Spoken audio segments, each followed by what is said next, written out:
welcome to Become a Competent Biblical Counselor. My name is Dr. Dave Jones, and today's episode is entitled Money Problems. Last broadcast, I gave you just kind of a little true-to-life situation, and then we talked about it. I'm going to do the same thing again today, so I think you might find it helpful. I think you may find that some of these situations ring bells and bring responses in which you say, yeah, he's bowling down my alley, or, yep, he's rattling the panes in my house. But I know what that means. Okay, are you ready? Here comes another one. The wife says, but Fred, we can't go on like this, owing everyone in town. We've got to start paying our bills. I know that, Wilma, but what do you suggest that I do about it? Nagging me all the time won't produce more money. I don't know. If you hadn't insisted on that extensive and expensive vacation last summer, we might have. But Fred, you know that we all needed it, and we deserved it. After all, you work 2 jobs, and we never see you around here. The children hardly know that they have a father. Little help I get in discipline, or little help I get, little thanks I get for working my head off. Why? And so on, and on, and on. Day after day with these kinds of rubs. Fred and Wilma have their troubles. Now, you may have responded to some of that. I want to ask you a couple of questions before we dig in. Is money their problem? Is that really their basic problem? Of course not. They're having problems with money, but the problems they're having with money are problems that they've had with themselves. There are complicating situations here that exist, but if this isn't checked, then check pretty soon, even more serious things are going to happen. They're likely to move into financial ruin. They're likely to end up in divorce or trouble for the children or personal or physical problems. But the whole marriage is coming apart at the seams through faulty attempts to reach a problem that they look at as a financial problem, but really turns out to be something even deeper than that.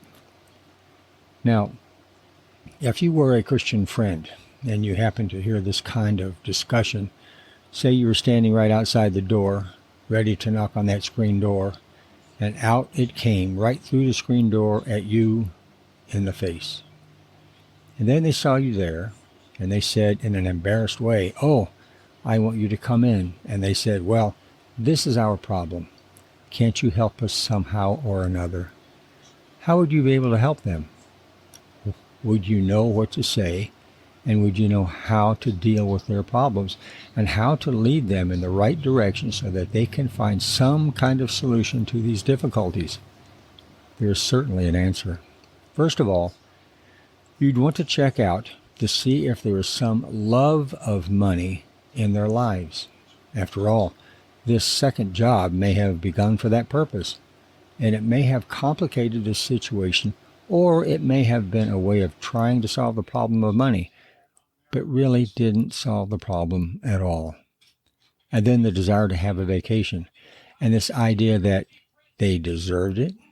You know, as the radio and television commercials tell you, all of this indicate a basic, materialistic love of money down deep inside of this couple. If that's so, then of course, 1 Timothy 6:10, that says, "For the love of money is the root of all sorts of evil, and some may, by longing for it, have wandered away from the faith and pierced themselves with many a pang." That verse certainly may have deep relevance in this family situation. Certainly, money has caused difficulty, just the plain love of it, difficulty that has destroyed marriages and destroyed lives and destroyed relationships and destroyed even one's young faith. So the important thing here is to keep in mind that the love of money could be a precipitating factor. But probably in this situation, the main difficulty is a matter of priorities and responsibilities before God. You know, paying the bills is a very high priority, and yet they haven't been paid in many situations. Owing everyone in town is a situation you don't want to be in or allow yourself to drift into, even though, obviously, Wilma is exaggerating when she says everyone. If you were trying to help this couple, the thing that you need to do first is to take such exaggerated terms like everyone in town, owing everyone in town, and trying to find out what that truth behind those words is. Is there really a large sum of money that's owed? Is it to a number of different people in town, or is this really an exaggeration that's way beyond the facts? Could there be a simple consolidation loan that would get this couple out of difficulty and give them a little breathing space for a while? If they tighten their belts, could pull themselves out of it and never get back again into that situation if they once structured their lives properly?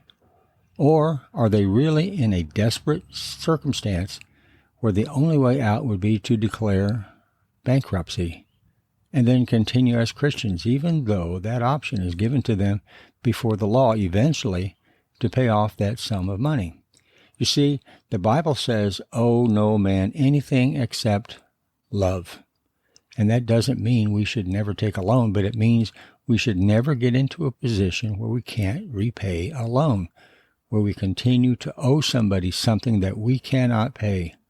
And so here we have a circumstance where, first of all, the exact facts need to be determined. I have had people come to me in counseling who have said, I'm ruined. Everybody in town is after me. They're breathing down my neck. They're calling me day and night. They're at the front door, and they're at the back door demanding money. I've had people actually talk like that, and I've said to them at the end of that kind of discussion, now, wait a minute, just how much do you owe? And they've said things like, well, I don't know exactly, but I know it's a lot. I know it's more than I could pay. Then I ask another question. How many have really called you at night? Well, nobody's called me at night, actually. You know how it is. They call during the day. But when I said day and night, I was just using the expression, yeah, I know what you mean. Well, how many have really appeared at the back door and the front door and so on?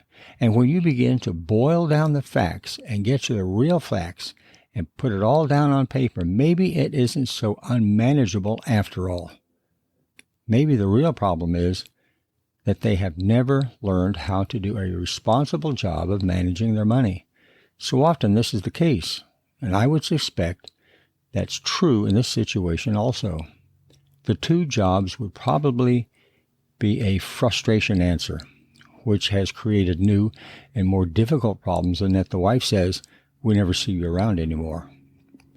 The children hardly know you as their father and get no help and discipline and so on. Of course, she has to be the helper. She shouldn't just think about getting help. And then I get no praise for working my head off. The whole question of priorities, you see, needs to be dealt with here in this family. But what is most important? Where are the priorities? What is the real situation? In other words, a whole detailed ordering of the family situation is up for grabs. We don't know here enough in this situation exactly what is wrong, but there are going to have to be exact details laid out on paper, and then each one is going to have to be examined in the light of true biblical priorities. Enough time spent with the husband and wife together, with the family together, and the job first, putting the wife first, the children second, and the job last. The job third. The job whenever. And when a person begins to do that, and to build his whole new life around that, a lot of things come from God to straighten this matter out. It may even mean selling a home, selling the third car, getting out of a high-priced community and moving to a cheaper community. But getting one's priorities straight can make a tremendous difference in one's whole lifestyle. So, that's the episode today, and the point that I want to make too with respect to finances, it's very, very important to put it on paper.